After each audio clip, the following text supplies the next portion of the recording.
नमस्कार, मेरा नाम है राजीव कुमार बजाज यानी आरकेबी और मैं हूं इस वक्त एडवोकेट प्रदीप नंबियार जी के साथ। प्रदीप जी नमस्कार।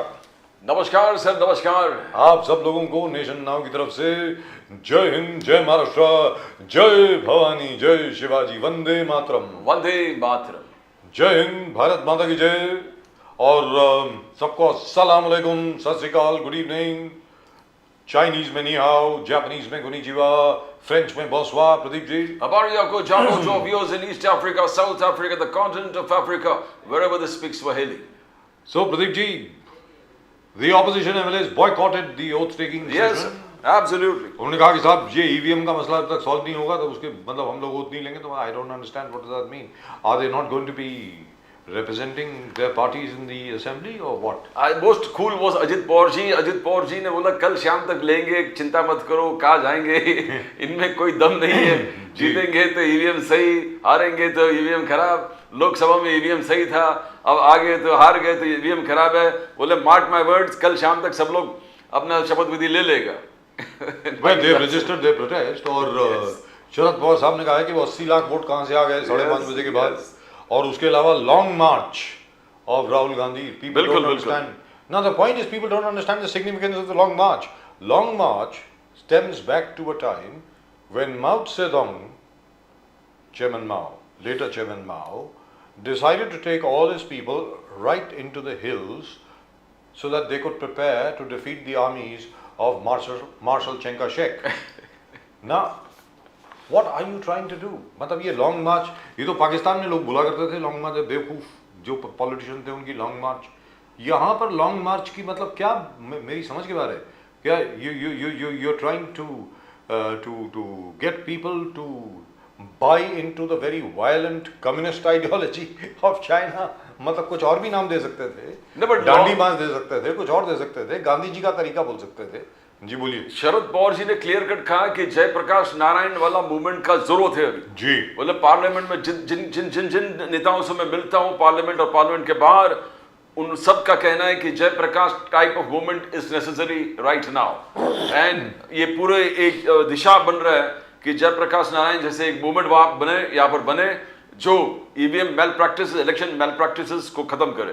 तो जयप्रकाश नारायण जी कौन होंगे? शरद पवार जी। मतलब शरद पवार जी अपने आप को जयप्रकाश नारायण की भूमिका में देख रहे हैं। मतलब उन्होंने बाबा अडव जी को आगे डाल दिए है और वहां से थोड़ा चिंगारी सोच लिया, कुछ अगर जलता है तो यहाँ से शुरू तो करें हम लोग। क्या बात है साहब। And at the moment with us from the Congress Party, our very old friend Nizamuddin रहीम साहब इस वक्त हमारे साथ हैं।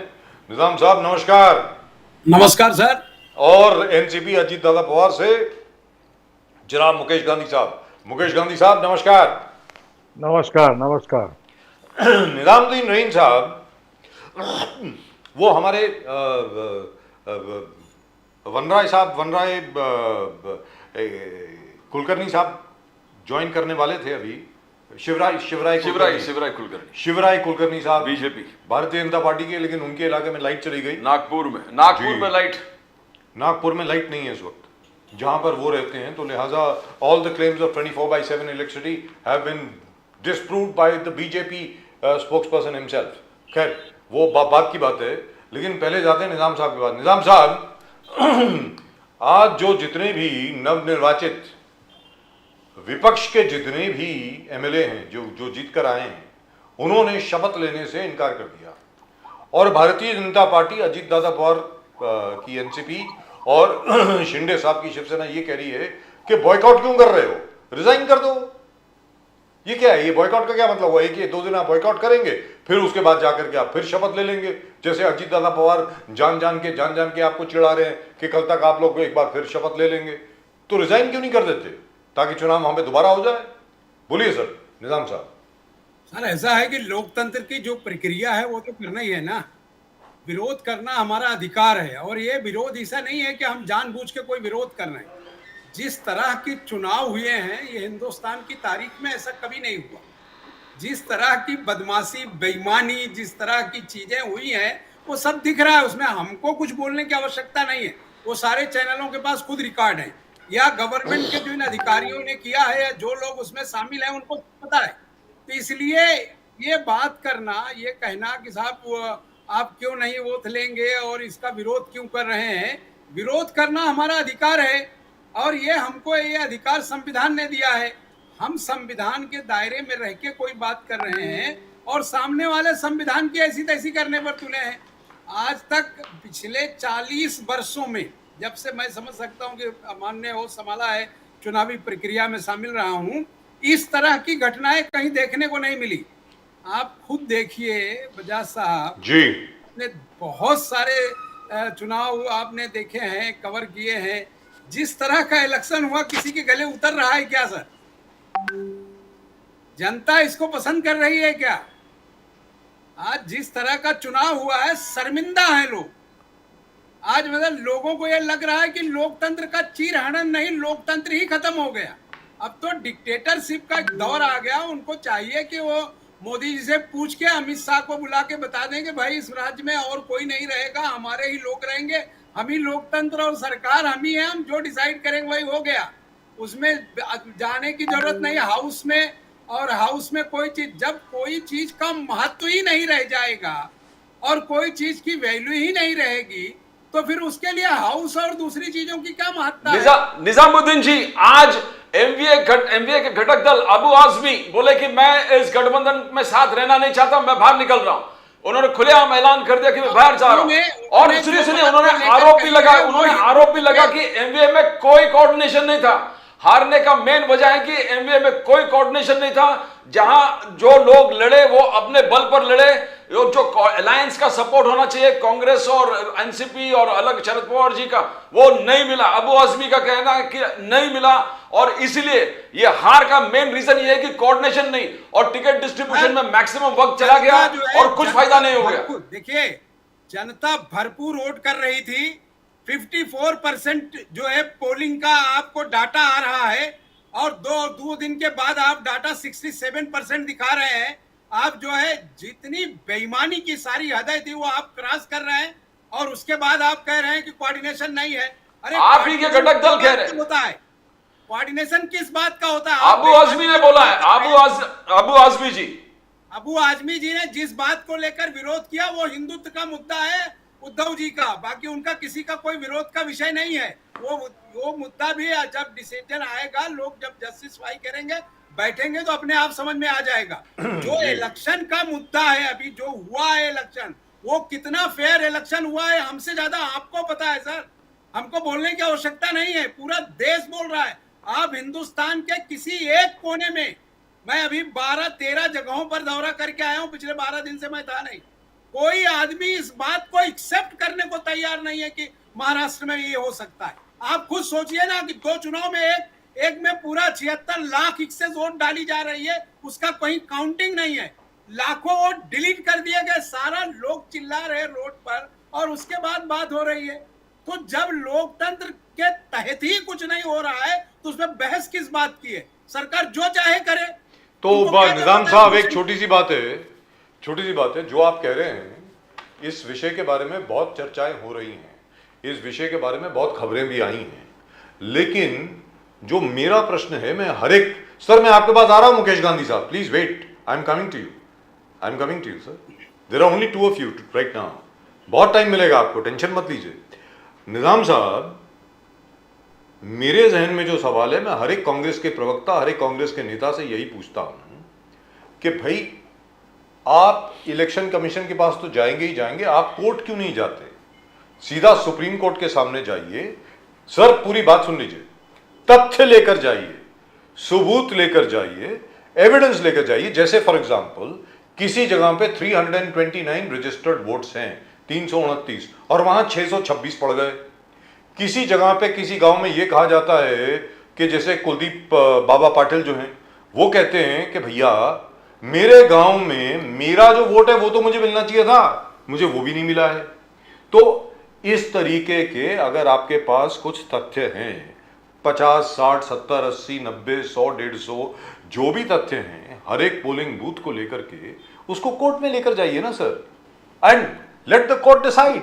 अगर सामने एविडेंस होगी, मैं भारत की न्यायपालिका पर विश्वास रखता हूं, कोई भी जज, जैसा भी जज हो, वो उसको नकार नहीं कर पाएगा निजाम साहब, तो कोर्ट क्यों नहीं जा रहे? निजाम साहब बताएं। सब तैयारियां चालू है, जी उस पर सब काम हो रहा है, सारी जगहों पर एविडेंस कलेक्ट हो रहे हैं और सारे जगहों पर एफआईआर की प्रक्रिया है, सारी जगहों पर उनको जानकारी दी जा रही है और उनसे जानकारी कलेक्ट की जा रही है और ये सारा होने के बाद कोर्ट ही जाना है, क्योंकि बेईमानों से कोई उम्मीद आप नहीं कर सकते। इसलिए हाउस में उनसे बात करना, उनसे बहस करना उस प्रक्रिया का अंग ही अब नहीं बचा है।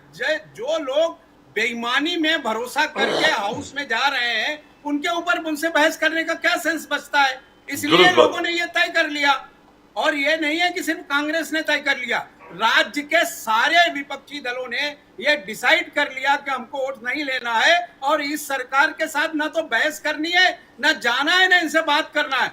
जो कुछ डिसीजन होगा वो इलेक्शन कमीशन के अगेंस्ट भी होगा और सुप्रीम कोर्ट देखेगा, या जो भी उनकी न्यायपालिका की जो प्रक्रिया है उसके तहत जाके होगा। इसलिए अब इनके पास कोई शब्द नहीं है कि ये लोगों से आर्गू करें कि हमको जनता ने जिताया है। जनता खुलेआम रोड पर आके कह रही है कि 1200 का मेरा गांव है, 1200 में 900 वोट की पोलिंग हो रही है और 900 में से 1200 वोट निकल रहे और पोलिंग 900 दिखा रहे। ऐसे दर्जनों जगहों पर खुद पोलिंग एजेंट रहकर सामने से पेपर्स दिखा रहे। मैं ये नहीं कह रहा हूं कि मैं गया था, जो लोग इसमें शामिल हैं, जो देख रहे हैं, वो लोग खुद शर्मिंदा हैं। आज मैं अपने पूरे 40 साल के करियर में कल सुप्रीम कोर्ट ऑफ इंडिया के बार काउंसिल में वकीलों की बैठक देखी, जहां सैकड़ों एडवोकेट, सीनियर मोस्ट एडवोकेट बैठकर ये कह रहे हैं कि सुप्रीम कोर्ट बंद कर दो। अगर इस तरह की व्यवस्था चलानी है तो हमारी आवश्यकता क्या है, ये आपको मैं चाहिए। अभी वीडियो भेजता हूं, आप अपने चैनल पे दिखाइए। कल हुई सुप्रीम कोर्ट बार एसोसिएशन की मीटिंग, सर मीटिंग हुई थी, उसमें कोई दो राय कपिल सिब्बल जी बहुत डोमिनेंट है उसमें, कपिल सिब्बल जी बहुत डोमिनेंट है, तो लोगों का अपेक्षा है कि कपिल सिब्बल जी अगर डोमिनेंट है तो रिजल्ट तो वही होगा। थोड़ा बहुत गलत काम होता रहा होगा या जो भी रहा होगा, लेकिन ये तो पूरी की पूरी मशीनरी एक तरह से हाईजैक करके आपने लाखों लोगों को पहले वोट डिलीट किया। निजाम साहब आपके पास अब वापस आते हैं, जरा मुकेश गांधी साहब की बात भी सुन लें, अपोजिंग व्यू भी सुन लें, जो इसका विपरीत व्यू है, विपरीत व्यू पॉइंट है, वो भी सुन लेते हैं। जी मुकेश गांधी साहब, क्या आप धांधली से, धोखाधड़ी से, चोरी से जीते हैं? मुकेश गांधी साहब बोलिए।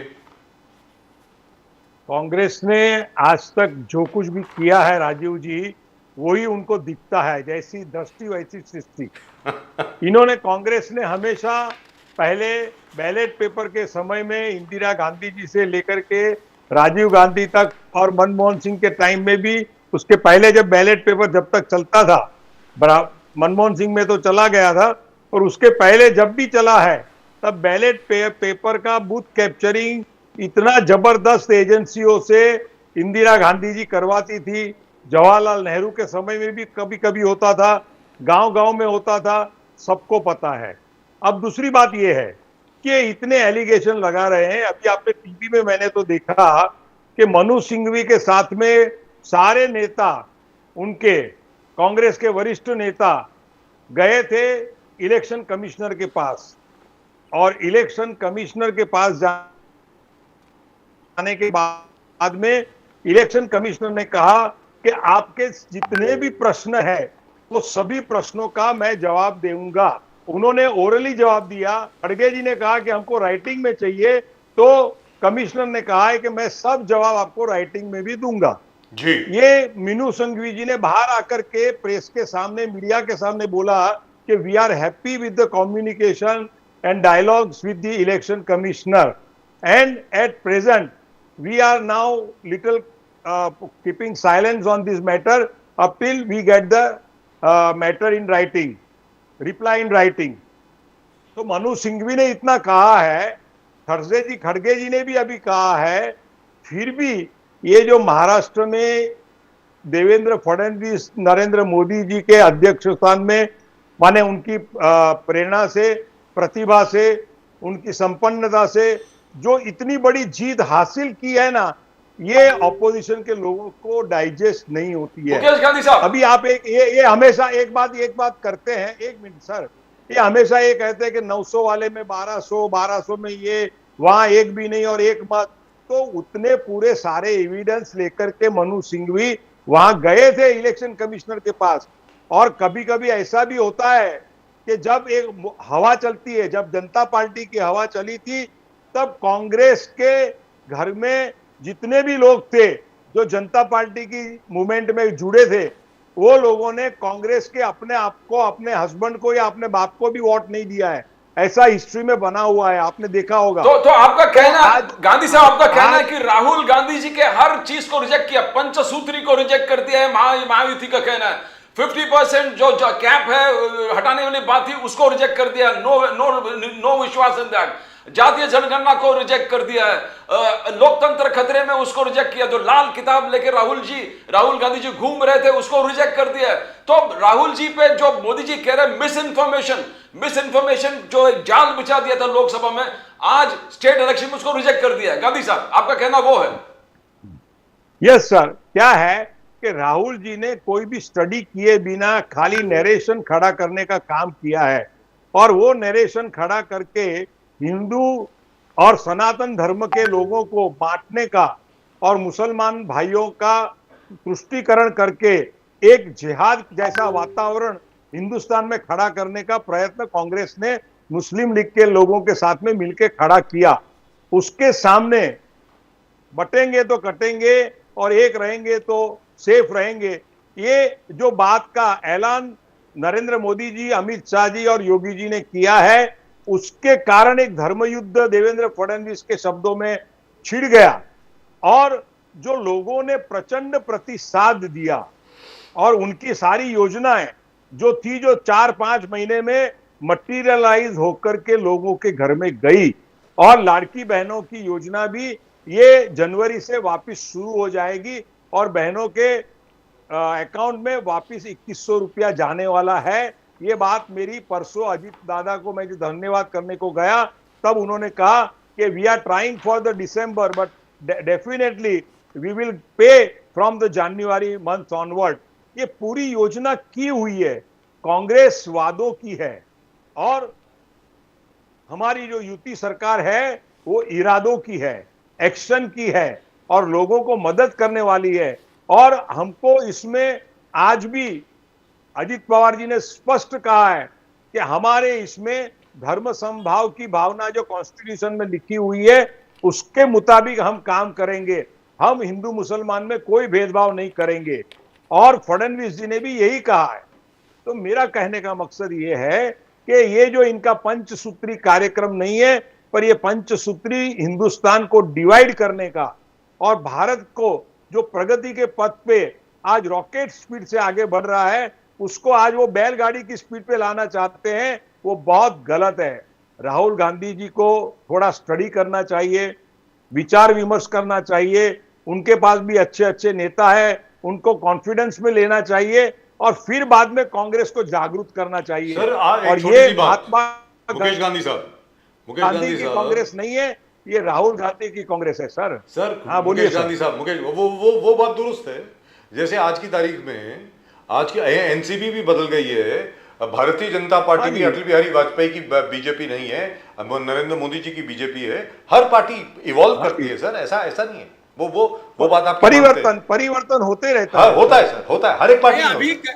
अभी आप जीते हैं, अरे निजाम साहब मैं आपके पास आ रहा हूँ। सर जीते क्या है निजाम साहब मैं आपके पास आ रहा हूँ, एक minute sir, please. Mukesh Gandhi साहब, लेकिन शरद पवार साहब जिन्होंने पहले दिन रिजल्ट को एक्सेप्ट किया, उन्होंने कहा कि भाई ये हुआ, उसके बाद उनको काफी तथ्य उनके सामने रखे गए।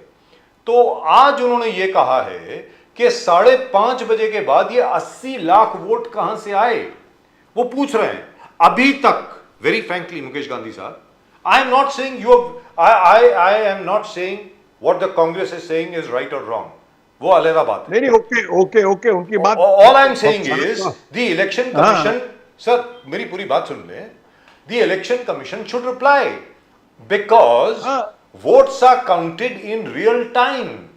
Everybody is saying, including former chief election commissioners, हमारे वो क्या नाम था उनका, रावत साहब और हमारे कुरैशी साहब, इन सब ने कहा कि भाई अपडेट जो होती है इलेक्शन कमीशन की वेबसाइट रियल टाइम में होती है, तो ये इतनी देर क्यों लग गई?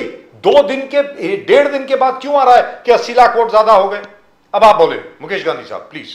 अभी देखिए राजीव जी, ये सारी बात 80 लाख वोटों की और ये सारी बातें डिटेल में टीवी की टॉक के ऊपर दिखाया था और मनु सिंघवी ने एक एक मुद्दे के ऊपर बात भी खुल के की है और उन्होंने कहा कि हमको सारे हमारे ये इश्यूज के ऊपर हमको इलेक्शन कमिश्नर ने जो भी जवाब दिए हैं उससे हमको समाधान मिला है। नहीं सर, उन्होंने ये अब नहीं कहा, वही ये बात- नहीं कहा। नहीं, सर सर सर सर बात सर करने के लिए सर उन्होंने ये कहा है बात करेंगे जिंदगी भर। कि बड़ी तहजीब गांधी से जी और जिंदगी बड़े भर प्यार मुझे से बात हुई बोलना है। है। तो भैया नहीं नहीं आप सर, ऐसे लाउड कुछ नहीं होके कहा है। बोलेंगे इसका मतलब नहीं है आप निजाम हार साहब, हार गए तो थोड़े शांत हो जाओ। अरे मुकेश गांधी ये साहब, हार गए पेशेंस ये सीखो। हार गए नहीं होता। अगर हार तब होती मुकेश हम गांधी, इज्जत से और मुकेश इज्जत से गांधी और हार मेहनत तब से होती निजाम जब साहब, हम एक हार सेकंड। जाते। आज हिंदुस्तान निजाम साहब आपके पास आ रहा हूँ। महाराष्ट्र में अरे निजाम साहब आपके पास आ रहा हूँ ना यार, हार जाते।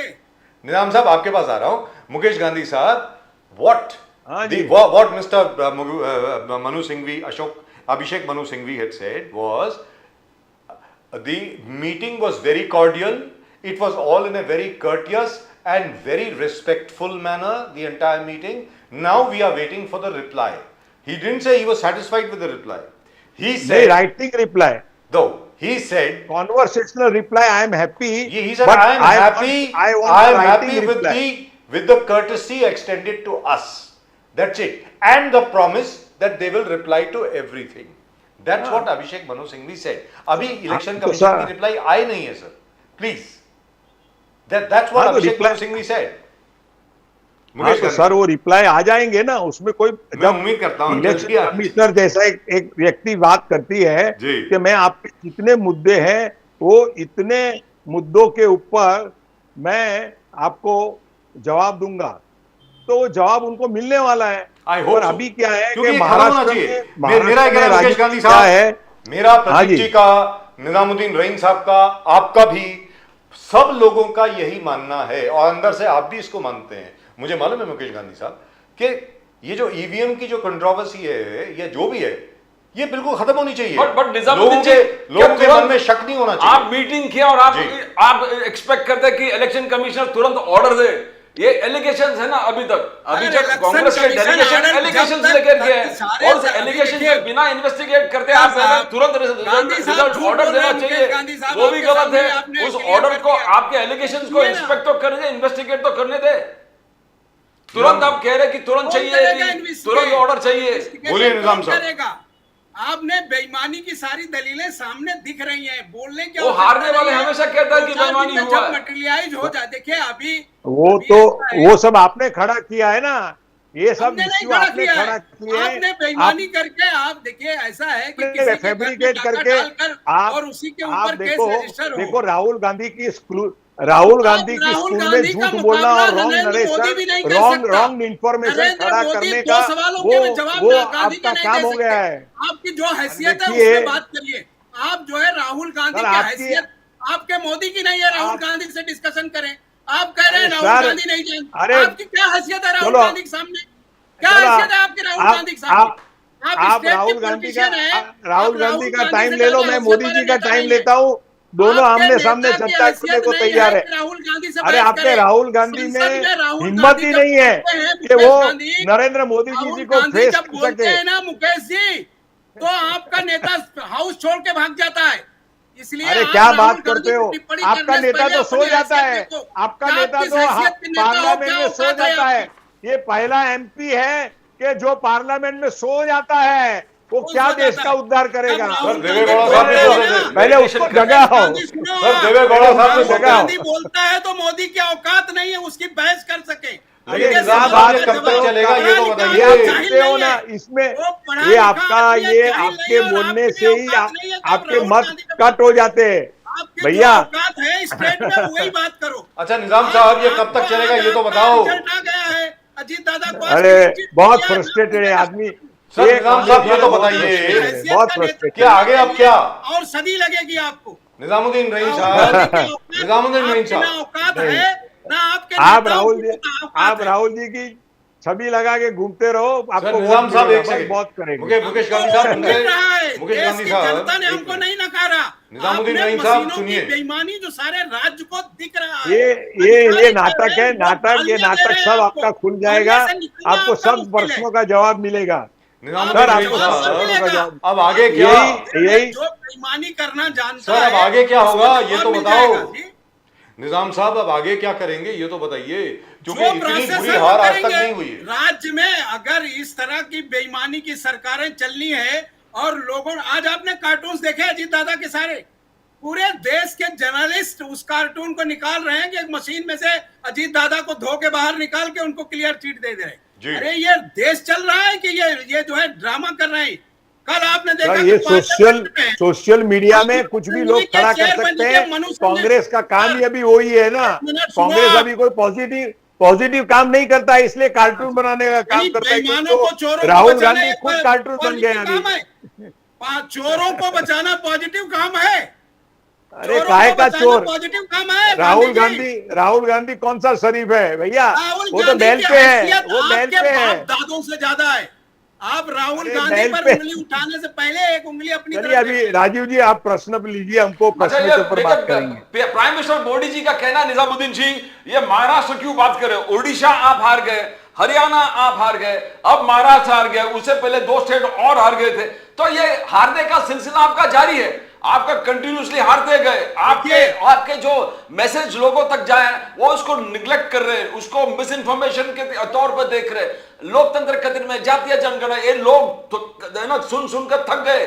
आपके एजेंडा क्या है? महालक्ष्मी योजना, आपने कहा कि महालक्ष्मी योजना, आपने लाड़की बहन का विरोध कर दिया 1,500 और बाद में कोर्ट में भी गए कि नहीं देना चाहिए, और फिर अब 3,000। तो आपके कंफ्यूज है, कह रहे कि आपके जो भी एजेंडा प्लान्स हैं, योजनाएं हैं, कंफ्यूजन में क्रिएट किया है, इसलिए लोग ने निग्लेक्ट कर दिया, आपको रिजेक्ट कर दिया है।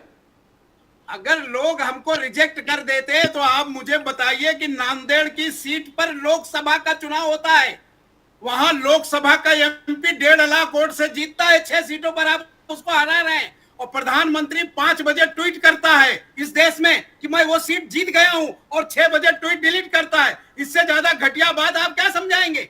ये इनके पास कोई जवाब नहीं है। ये ड्रामेबाजी बंद करिए। ये ड्रामेबाजी इनको सीखने के लिए जाकर फिर से सोचना होगा। इसी महाराष्ट्र की नांदेड़ सीट लोकसभा का चुनाव था, क्यों लोकसभा में जनता ने इनको नहीं वोट दिया? प्रधानमंत्री इनके थे, सरकार इनकी थी, कहां से वहां जवाब आएंगे? ईवीएम सेट करने को नहीं आया ना आपके हिसाब से? आपके हिसाब से वहां ईवीएम सेट करने को बीजेपी को नहीं आया, तो आप कांग्रेस जीत गई। अरे यार, अच्छा, अभी आप तो जीत क्या जाते हो, बातें फिर करते भी हैं आप मोदी जी को गाली देते हो, शर्म नहीं आती आपको? निजामुद्दीन रईस इसको साहब, गाली ये आपने जो नांदेड़ आदमी सीट की झूठा बात काम करी। करेगा वो देश में गाली ही खाएगा। नांदेड़ आप सीट 5 बजे नांदेड़ ट्वीट करते सीट हैं, के आप बारे में देख आपने लीजिए, बात आप करी। आपकी हैसियत। अच्छा सर, आप अरे उनको मुकेश दिखाओ गांधी कि- साहब, एक सेकेंड। आप मुकेश बिना गांधी साहब हैसियत सुनिए तो मत करो, सही। अच्छा नहीं लगता है आपको मुकेश गांधी बोलने साहब, के मैं लिए। कुछ जानकारी दे रहा हूं। नांदेड़ में 6 असेंबली कॉन्स्टिट्यूएंसीज हैं, 6 नांदेड़ में, लोकसभा में 6 की 6 बीजेपी जीती है। एक और जो लोकसभा की लोकसभा सीट की जो बाई कांग्रेस जीत इलेक्शन रही है। थी, सर पूरी बात तो सुन लीजिए। लोकसभा की जो बाई इलेक्शन थी उसमें रविंद्र वसंतराव चौहान जीते कांग्रेस के, यानी लोकसभा में कांग्रेस जीत गई और 6 की 6 असेंबली सेगमेंट्स हार गई। लेकिन सर अभी जो आपने कहा ना, आपके कैंडिडेट को 5,86,788 वोट मिले, भारतीय जनता पार्टी के कैंडिडेट को 5,85,331 वोट मिले, यानी कांग्रेस का कैंडिडेट सिर्फ और सिर्फ 1,457 वोटों से जीता है। 1,457, 1.5 लाख से नहीं सर, 1,457 वोट से जीता है। हां, लेकिन ये अचंभित करने वाली बात है, हैरानगी वाली बात है, ये जरा गौर फरमाइए। नहीं सर, उसके 6 की 6, अरे पूरी बात तो सुन लो यार। अरे निजाम साहब, आप बीच में बोलना शुरू कर देते हैं, जरा सुनिए तो सही। 6 की 6 असेंबली सेगमेंट्स में कांग्रेस हारती है और कांग्रेस का कैंडिडेट लोकसभा बाई इलेक्शन जीत जाता है। ये बड़ी हैरान करने वाली बात है। मुझको ऐसा लगता है कि मतलब एक जगह पे आदमी जो है वो कांग्रेस को वोट दे रहा है, बाकी जगह पे बीजेपी को दे रहा है। मतलब ये जरा समझ में नहीं आया। अब आप बोले निजाम साहब प्लीज। सर, मैं ये कह रहा हूं कि उस सीट पर जब ये चुनाव रिजल्ट आया भी नहीं था, उससे पहले भारत के प्रधानमंत्री का ट्वीट आता है जी। आप ट्वीट देख लीजिए जी। उन्होंने ट्वीट में ये कहा कि हम चुनाव जीत गए, हमने दोनों लोकसभा, यानी उनका ये बोलना था कि हमारा एक सीट बढ़ गया। 2 बाई इलेक्शन में एक मैंने जीता है और एक कांग्रेस ने जीता है। ना वायनाड कांग्रेस ने जीता और एक जो है इन्होंने जीता, ऐसा उनका ट्वीट आया जी। और 1 घंटे के अंदर मीडिया ने उसको जैसे ही फ्लैश किया और दिखाया, 1 मिनट में प्रधानमंत्री अपना ट्वीट जो है डिलीट कर लेते हैं। ये जो तरीका है बेईमानी का कि आप हमने माहौल बना दिया कि आप चुनाव हार गए हैं और उसके बाद आप सीधा बेईमानी करा लीजिए, ये भारत के लोकतंत्र में कभी नहीं हुआ जो ये अब हो रहा मुकेश है। गांधी ये साहब। कह रहे हैं ना, लहर थी, निजामुद्दीन मैंने जी, सुनिए देवेंद्र सर, फडणवीस लहर जी, थी। देवेंद्र फडणवीस ये जी कह कह रहे हैं कि आप एक है तो सेफ है का गलत उपयोग निकाल रहे हैं। एक है तो सेफ है, बोले मैं कभी मुसलमान के साथ कभी नहीं खिलाफ कभी नहीं था, ना अब मुसलमान के खिलाफ है, ना आगे जाके मुसलमान के खिलाफ मैं रहूंगा। ये देवेंद्र जी फडणवीस जी का क्लियर कट मैसेज है पूरे देश को कि वो मुसलमान के खिलाफ नहीं है। मगर आप बार बार एक है तो सेफ है को कम्युनलाइज करते हो। आप कह रहे हो कि कम्युनल स्टेटमेंट है, ये स्टेटमेंट कम्युनल नहीं है, देवेंद्र फडणवीस जी का कहना है। अच्छा सुनिए सर, अभी सुने आप, बोलिए, बोलिए। ये स्टेटमेंट कांग्रेस ने पहले विरोध नहीं किया, इनकी नेता पंकजा मुंडे ने विरोध किया। इनके नेता जिसके साथ ये काम करते हैं मुकेश गांधी, अजीत दादा पवार ने विरोध किया। आप क्या बात करेंगे? कांग्रेस तब बात करी जब इन्होंने पहले बटेंगे तो कटेंगे, उसका विरोध किया था। एक है तो सेफ नहीं दोनों किया का था। विरोध किया। ये देखिए ऐसा है नामबियार जी, ये सब रिकॉर्ड आपके पास भी है, मेरे पास भी है। जो चीज रिकॉर्ड पर है उससे कोई भाग नहीं सकता। पंकजा मुंडा कांग्रेस की नेता हैं क्या? अजीत दादा पवार कांग्रेस के नेता हैं क्या? ये दोनों का स्टेटमेंट दिखाइए ना आप। देवेंद्र फडणवीस जी का कहना कि मैं कभी मुसलमान के खिलाफ था ही नहीं, कभी पास में भी था, आज भी नहीं है और कल भी नहीं रहूंगा। देखिए ऐसा है, मुसलमान के खिलाफ है नहीं है, बीजेपी की 100 जगह हम आपको दिखा सकते हैं एंटी मुस्लिम क्या हो रहा है। आप नहीं देख रहे हैं, रोज आपके चैनल पर आप दिखा रहे हैं एंटी मुस्लिम इस देश में क्या हो रहा है, कोई नहीं देख रहा है। छुपी हुई बातें सर, जो चीजें रिकॉर्ड पर है उससे कहां भाग के जाएंगे। जब इनके अपने नेता खुद कह रहे हैं तो कांग्रेस से सफाई लेने की क्या जरूरत है? लेकिन पंकजा निजाम मुंडा इनकी साहब, नेता है कि नहीं है? लेकिन अजीत निजाम दादा साहब, इनके नेता है कि नहीं है? लेकिन निजाम सर, ये अभी साहब, पुरानी जो- चर्चा हो गई है, दूसरे जो टॉपिक पे आइए, लाड़की सर, बहन प्लीज। योजना स्कीम की वजह से जो हम लोगों का एनालिसिस है उसमें तकरीबन 40% के करीब मुस्लिम महिलाओं ने बीजेपी को वोट दिया है सर। मुंबई शहर का तो ये हाल वो है। भी तो वो कह रहे हैं कि मुस्लिम जिहाद कर रहे हैं सर। वही देखिए, ये जो इनके यहाँ झूठ की पॉलिसी है जी, अभी आज भी जो है 2 दिन पहले किरीट सोमैया का मैं सुन रहा था स्टेटमेंट कि जी। साहब ये तो वोट जिहाद है, मुस्लिम जिहाद है। अरे मुसलमान अगर आपको वोट दे रहा है तो जिहाद आप निकाल दो ना, आप में दम है क्या? खाली बातें करना, लोगों को फडणवीस जी ने आगे जाकर कहा कि वोट जिहाद अलग है और धर्म युद्ध अलग है। वोट जिहाद अलग है, धर्म युद्ध अलग है। ऐसा है, वोट जिहाद किस में बात का? ये आपके धर्म की लड़ाई है ऑपोजिशन क्या? को खत्म करने वाली बात है वोट जिहाद में, मगर धर्म युद्ध ये में धर्म सच्चाई की की लड़ाई लड़ाई है है। क्या? सच्चाई की लड़ाई है, किसी धर्म मुसलमान युद्ध ने यानी इस सच्चाई की इस लड़ाई। देश में किसी मुसलमान ने किसी हिंदू धर्म का विरोध किया कहीं क्या? इस देश के किसी मुस्लिम धर्म गुरु ने, किसी मुस्लिम लीडर ने, किसी मुसलमान के खानदान ने कहीं हिंदू धर्म का विरोध किया है क्या? सज्जाद जो नोमानी। धर्म युद्ध लड़ने आ रहे हैं, सज्जाद नोमानी, किस बात का दर? सज्जाद अरे नोमानी ने आपके क्या आपके सारे मौलवियों ने यही तो काम किया। उन्होंने ऐसा भड़काने है कि का इससे काम झुकना किया कोई नहीं हो और सकता। मुस्लिमों का वोट सिर्फ कांग्रेस को, एनसीपी शरद पवार को और उद्धव की शिवसेना को दो, ऐसा ऐलान किया। आरएसएस ने कभी ऐलान नहीं किया है। सुनिए मुकेश हाँ। गांधी, क्या शरद पवार हिंदू नहीं है? उद्धव ठाकरे हाँ, हिंदू नहीं है, वो- खाली सिर्फ जो हाँ, है पर मोदी हिंदू है? फिर कोई भी हिंदू नहीं है? मुस्लिमों का तुष्टीकरण करना मैं उनका आपसे धर्म है। पूछता हूं, आप बताइए ना, आप वो सीधा यस या मुस्लिम- नो में जवाब दीजिए। आज कि उद्धव आप- के पास जो लोकसभा की सीट है वो मुस्लिमों के तुष्टीकरण से आई ना भैया। अरे किसके आज उनको तुष्टीकरण से हिंदू नहीं वोट कहाँ आई? मिले? आप मुझे एक आपने- चीज बताइए आपने कि लास्ट आप इलेक्शन महाराष्ट्र में- में, आप महाराष्ट्र में रहते हैं, आप मुझे ऐसी 5 लोकसभा बताइए जहां मुसलमानों को जस कोई जीता हो। आप बाबा एक सिद्दीकी, लोकसभा जी, बताओ आप- जहां 100% मुस्लिम हो। आपके मुसलमान बैंड भाइयों राइज की में कोई आप स्ट्रेटेजी भी नहीं है। जवाब दीजिए गांधी। आप मिस्टर देखिए मेरी मुकेश बात गांधी, सुनिए दोस्त, आप अभी आप एक लाइन देखिए में जवाब दो ना कि देखिए उद्धव गरम ठाकरे होके हिंदू बात नहीं है। करना छोड़ दो अभी। शरद मेरे पवार मेरे हिंदू भाई नहीं है। आप जो है सर, 20 साल अरे शरद सब पवार के साथ अरे आप थे, भी हिंदू वो हो, मुसलमान आप हो गए भी क्या, हिंदू इसलिए हो। आप छोड़ कर गए? बातें सर आप भी हिंदू हो, निजामुद्दीन जी, बांद्रा ईस्ट में जीशान सिद्दीकी को हराने के लिए हर मशाल को वोट दो, मशाल को वोट दो। ये पूरे मुस्लिम समाज में फैला हुआ था कि जीशान को हराना है, जीशान को हराना है, बिकॉज बीजेपी के साथ है, हम सबको मशाल को वोट देना है। मशाल को पूरे मुसलमान कौम ने एक साथ मशाल को किया है। आप एक मिनट में कहिए को हिंदू नहीं है, ऐसा कहिए। आप कहिए कि शरद पवार हिंदू नहीं है, आप कहिए है, 100 बार नहीं हिंदू है। है। आप अकेले सिर्फ हिंदू हो और फडणवीस हिंदू है, तीसरा कोई हिंदू नहीं इस राज्य में। अरे सर मैं तो कहता हूँ आप भी हिंदू है, हिंदुस्तान में पैदा हुआ, पर आप मुकेश हिंदू गांधी है। साहब, अरे भैया अभी देखो चर्चा को अलग मोड पे मत लेके जाओ। मेरी बात सुनो, थोड़ी बात गांधी सुनो, साहब, जरा शांति से दो बात। मुकेश गांधी साहब एक सेकंड, मेरी बात सुनो। मुकेश गांधी साहब प्लीज, हाँ जी। Nizam Saab, please. हाँ. We should come back to Maharashtra. What I'm trying to say, sir, is it is not good for the assembly or for anybody else not to have the opposition there.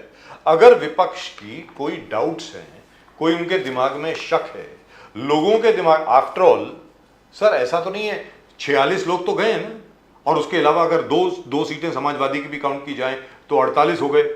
इन लोगों को vote मिला है, उसके अलावा percentage of vote है उसमें कोई ज्यादा फर्क नहीं है, लिहाजा करोड़ों लोगों ने विपक्ष को भी वोट दिया है। वो सब लोग भी ये जानना चाहते हैं सर, प्लीज पूरी, अरे सर पूरी बात तो सुनिए। निजाम साहब मुझे तो बोलने देना सर, प्लीज प्लीज। तो मुकेश गांधी साहब, आपको लगता नहीं है कि सरकार को भी इंसिस्ट करना चाहिए इलेक्शन कमीशन के साथ बैठ करके या कोर्ट्स में जाकर के कि भाई इसका फैसला कीजिए, ये दिस शुड गो, ये मैटर जो है ये खत्म होना चाहिए। ईवीएम वाला मैटर जो है बार बार पहले क्या होता था 2004 after 2009 Kirit Somaiya ji used to come with an electronic voting machine to our studio.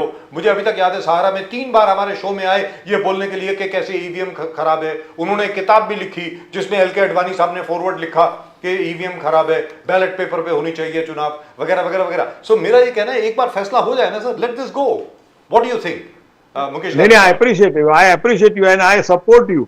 देखिए इलेक्शन कमिश्नर को और नरेंद्र मोदी जी से के लेके पूरी बीजेपी की गवर्नमेंट को ये ईवीएम के खिलाफ जो अभी मुद्दा उठा है उसका सैटिस्फैक्टरी जवाब देना ही पड़ेगा। जिस तरह से संविधान के बारे में राहुल गांधी ने एक नरेशन खड़ा किया तो नरेंद्र मोदी जी ने, अमित शाह जी ने उसका पूरा समाधान किया है। और वैसे ही मुझे लगता है कि नहीं, आई एम वेरी श्योर कि हमारी बीजेपी गवर्नमेंट जो है, नरेंद्र मोदी जी की गवर्नमेंट है, और यहाँ हमारे फडणवीस की जो गवर्नमेंट है, फडणवीस जी की, ये लोग इनका पूरा कांग्रेस के और महाविकास आघाड़ी के लोगों का समाधान करेंगे, क्योंकि ये करना जरूरी भी है। क्योंकि लोगों को कल ऐसा भी जनादेश आया है कि चीटिंग से आया है, जैसे ये भाई हमारे आक्षेप कर रहे हैं, ऐसा इनके मन में से निकालने के लिए भी उनका सही लॉजिकल और प्रैक्टिकल जवाब देना चाहिए। बहुत जरूरी। मरकड़वाड़ी से शरद पवार साहब भी आंदोलन पे चलने वाले हैं, राहुल गांधी जी भी मुकेश गांधी साहब चलने वाले हैं। और शरद पवार साहब ने जयप्रकाश नारायण के वक्त का जो एक आंदोलन चला था उस चीज का जिक्र करके इन्होंने कहा कि आज के तारीख में जयप्रकाश नारायण जैसे एक आंदोलन की जरूरत है, एक आंदोलन की जरूरत है, बिकॉज जो भी चल रहा है इस देश में वो ठीक नहीं है। तो क्या आप मुकेश गांधी साहब, आप एक गांधीयन हो, आपने बहुत करीब से देखा है गांधीयन मूवमेंट्स, क्या ये परब ये उठेगा जैसे शरद पवार साहब कह रहा है कि ये जयप्रकाश नारायण वाला मूवमेंट अब होने वाला है, अब होगा? आप इस स्टेटमेंट को कैसे देखते हो गांधी साहब?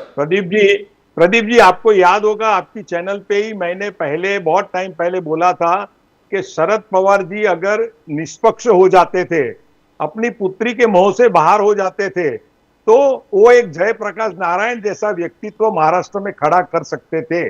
पर उन्होंने अपने आइडियोलॉजी को नैरो कर दिया, उनके मतलब को नैरो कर दिया और परिवारवाद को पुष्टि करने में रह गए। उसके कारण आज शरद पवार जी की पार्टी मार्जिनलाइज हो गई। अभी वो बात छोड़िए, पर जब जयप्रकाश नारायण का जो आंदोलन था तो उस वक्त इंदिरा गांधी जी को सपोर्ट करने वाले शरद पवार थे।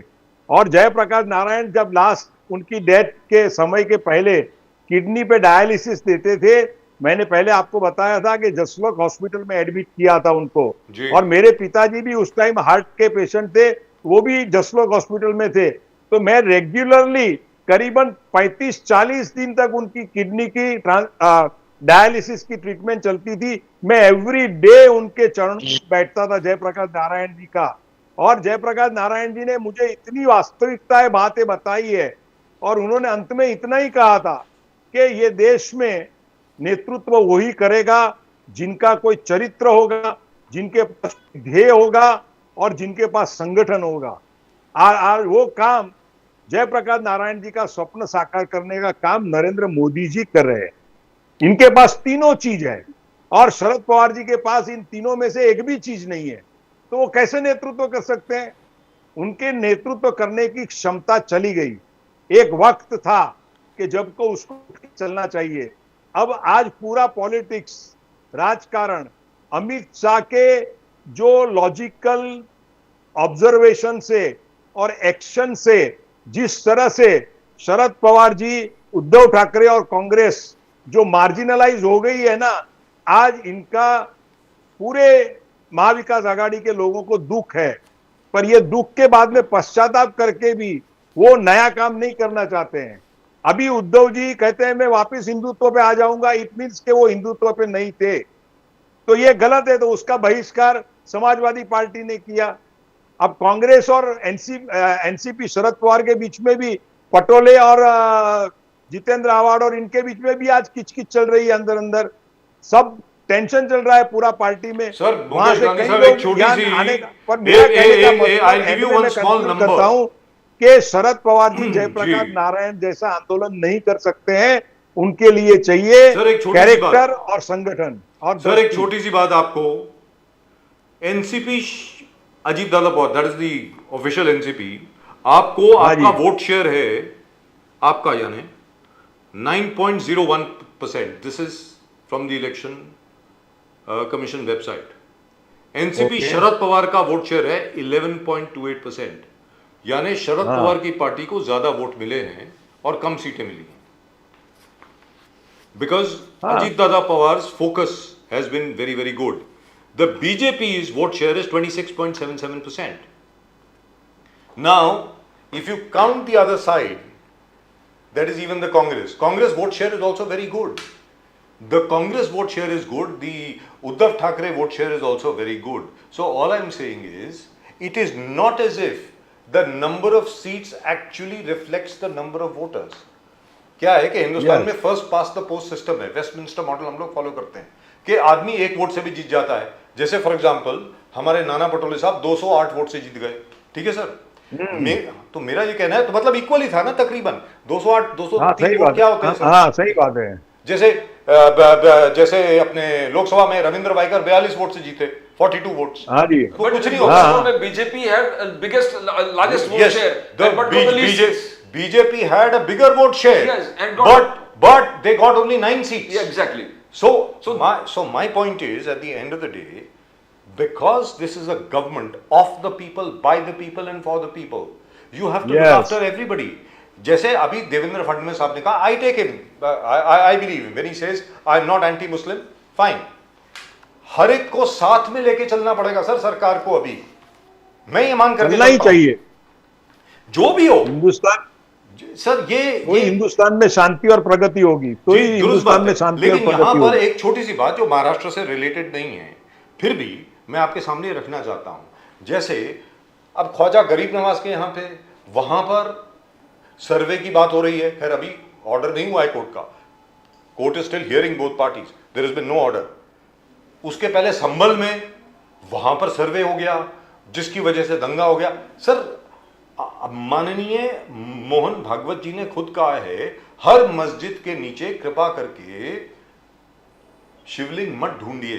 तो सर, आपको ये लगता नहीं है कि अभी we should stop all this, we should look forward instead of looking backwards? Mukesh Gandhi sahab. Sir, ऐसा है कि हिंदुओं के, सनातनी लोगों के ऊपर इतनी आहट हुई है इतने हजारों सालों से, और आज मोदी और योगी जी जैसे नेताओं के कारण क्या हो गया है कि जो सनातनी स्टॉन्च हिंदूवादी है ना, सर उनको दिल में एक ही बात होती है कि मुसलमानों ने दूसरी जगह मस्जिदें क्यों नहीं बनाई, बहुत जगह थी, पर मंदिरों को तोड़ के वहां क्यों मस्जिद बनाई। तो इनका जो आक्रोश है वो आक्रोश अभी बाहर आ रहा है। अभी इनको किस तरह से सुलटाया जाएगा। अजमेर शरीफ की आपको बात करते हैं तो मैं अजमेर शरीफ में नहीं मानता हूं, क्योंकि पृथ्वीराज चौहान और उनकी पत्नी के बारे में जो उनके जो वो क्या नाम था उनका, उन्होंने जो अत्याचार किए, बिल्कुल नहीं, अनट्रू, मोहम्मद गोल अनट्रू सर। मोइनुद्दीन चिश्ती, शेख मोइनुद्दीन चिश्ती, शेख मोइनुद्दीन चिश्ती रहमतुल्लाह अलैह, पूरी बात सुन लीजिए sir. Sir let me clarify, he was not even in India at that time. उस वक्त वो ईरान में थे, हिंदुस्तान में थे भी नहीं। पृथ्वीराज चौहान के that is the second battle of Tarain, उसके बाद जो कुछ भी हुआ, महमूद अफ गोरी ने जो कुछ भी किया, वो 6 साल के बाद हिंदुस्तान आए हैं sir. That is from a WhatsApp university, please don't believe it, please. नहीं, आई डोंट बिलीव सर। मैं आपको बात कहां करता हूं कि मैंने उनकी बात को पूरा नहीं किया आपको। मैंने क्या कहा कि ये सब बातें लोगों के माहौल में इतनी चली गई है कि लोगों को जो स्टॉन्च हिंदूवादी लोग हैं, इनके दिल में एक ही बात होती है कि हमारे मंदिरों की जगह के ऊपर मस्जिदें क्यों बनाई है। उनको बनानी थी तो और जगह क्यों नहीं बनाते थे। पर आज सैयद अहमद बुखारी, देखिए एक मिनट प्रदीप जी एक minute sir, let me complete. देखिए नेहरू जी और कांग्रेस की पूरी पॉलिसी थी मुस्लिमों का तुष्टीकरण करने की, तो उनके कारण उन्होंने क्या किया कि मुसलमानों के फेवर में सारे एक्ट बना दिए और हिंदुओं का रिलीजियस एक्ट करके बाबरी मस्जिद के बाद में एक एक्ट लेके आकर के बोल गए कि अभी किसी जगह दूसरी जगह अभी वो हम हिंदू क्लेम नहीं कर सकते हैं। तो ऐसा कैसा चलेगा सर। मेरा घर क्लियर हो गया और आपका घर क्लियर नहीं होगा तो आप भी दावा नहीं करेंगे। ऐसी एक आज हिंदुस्तान में एक बात चल रही है। मेरा ओपिनियन नहीं है, पर मैं आपको एक ऑब्जर्वेशन कह रहा हूं कि देखिए भागवत जी कहेंगे या नहीं कहेंगे कि हर मंदिर में मस्जिद में शिवलिंग मत ढूंढो। कहा है अब अभी देश में आप कहा है, स्पीच है हमारे पास निजामुद्दीन जी, इसके बाद मैं दिखाऊंगा। निजामुद्दीन जी मुझे पूरा करने दीजिए मेरा। बोलिए। आप मेरी बात लिख के रखिए कि आने वाले समय के अंदर बहुत बड़ा एक संघर्ष होने वाला है हिंदुस्तान में, क्योंकि अभी एक अलग प्रकार का आक्रोश जो सनातनी हिंदू में जो स्टॉन्च है वो खड़ा करेंगे और मुसलमान उनके ऊपर फायर करेंगे, माने शब्दों से। तो इसके कारण बहुत बड़ा विग्रह खड़ा होने वाला है। उसके समय पे राजीव जी को एक ऐसा संत महात्मा खड़ा होना चाहिए कि जो दोनों के वर्गों के बीच में समाधान ला सके सैयद अहमद और बुखारी अच्छी तरह से देश में शांति को प्रस्तापित कर। मुकेश का निजामुद्दीन जी, सैयद अहमद बुखारी ने अपील किया है प्राइम मिनिस्टर को। सैयद अहमद बुखारी जी ने कहा, प्राइम मिनिस्टर जी आप मुसलमानों को डायरेक्टली बात कीजिए, मुसलमानों को दिल जीतिए, मुसलमानों का दिल जीतिए। सैयद अहमद बुखारी जी ने कहा कि मुसलमान देश के साथ है। 1947 से भी खराब हालत है। आज जिस प्रकार से हर मस्जिद में आप शिवलिंग ढूंढ रहे हैं, ये हमारे सिचुएशन मुसलमान के जो 1947 भी बदतर है उससे भी बदतर हो गया। सैयद अहमद शाह बुखारी ने कहा कि आप 3 कमेटी बना, 3 हिंदुओं का और 3 मुसलमानों का एक जॉइंट कमेटी बनाइए और इसमें से रिजल्ट निकालिए। और प्राइम मिनिस्टर मोदी जी से ने कहा आप मुसलमानों के दिल जीतिए, मुसलमानों के दिल से बात कीजिए, उनको आपके साथ लीजिए। इस अपील को कैसे देखते हो आप निजामुद्दीन जी? कि ये अपील का इशू नहीं है सर, ये धार्मिक इशू है। सैयद अहमद बुखारी जो हैं, उनको जब अटल जी की सरकार थी तो उनको भारत की ओर से बात करने के लिए उन्होंने ईरान भेजा। आपको याद है ना कि पूरी एक चार्टर जहाज दे के उन्होंने भेजा। उस जमाने में बुखारी साहब पॉलिटिकल लोगों के लिए बात कर रहे थे। जो धर्म गुरु होता है वह राजनीतिक तौर पर इस तरह की बातें नहीं करता। और कोई भी मसला, मैंने एक बात कही, भी गांधी जी बता रहे हैं कि अगला और बड़ा एक्शन होगा, तो इसका मतलब कि बीजेपी प्लांटेड पूरी तैयारी के साथ इस काम में है। नहीं, बीजेपी प्लान नहीं कर रही है भैया, वही बात मैं आपको कह रहा हूं। सामने कह रहे हैं सर, उनको बोलने दीजिए ना, इससे नहीं चलेगा। अरे मुकेश गांधी जी बोलने दीजिए ना। आप झूठ बोलना बंद करें या फिर सुन ले सर। जी बोलिए। आप सुनना बंद आप सुनते रहे। मुकेश गांधी साहब आप 12 मिनट बोले, 12 मिनट के लिए आप बोले, निजाम साहब ने आपको इंटरप्ट नहीं किया। Please show him the okay okay जी ओके। बोले निजाम साहब बोलिए। अभी गांधी जी ने, मुकेश गांधी जी ने अभी साफ कहा कि इसके बाद सनातनी हिंदू और सब यानी ये एक चीज से ये जस्टिफाई हो गया कि इस देश में बीजेपी के पास इसके अलावा कोई पॉलिसी प्लानिंग नहीं है, क्योंकि देश जिस हालत में पहुंच रहा है, मुद्रास्फीति तो एक्सपर्ट है इकोनॉमी के, आज हालत क्या है इनको खुद पता है कि आज हिंदुस्तान का 80 करोड़ आदमी 5 किलो राशन पर जिंदा रहने की कोशिश में है कि उसको 5 किलो राशन दे के जिंदा रखा जाएगा। तो ये सारी चीजें दंगे करा के धर्म के नाम पर एक दूसरे को बांटकर जो पॉलिसी है जिसमें उनकी सरकारें आ गई बनके, इस तरह की चीजें कभी चलती नहीं है। आप थोड़े दिन चला लीजिए, आपने हिंदुत्व का एक असर 92 बाबरी मस्जिद जब शहीद की गई उस वक्त आपने देखा कि कल्याण सिंह की सरकार बर्खास्त हुई, कल्याण सिंह की सरकार चुनाव भी हारी, ऐसा नहीं कि चुनाव नहीं हारी, उसके बाद वहां मुलायम की सरकार आई। दूसरी चीज यह है कि इस तरह की बात करना कि हम जो है इस देश में ऐसा हो जाएगा, तो ये तो आप जस्टिफाई कर रहे हैं कि हम दादागिरी करके इस मुल्क में ये करने वाले हैं।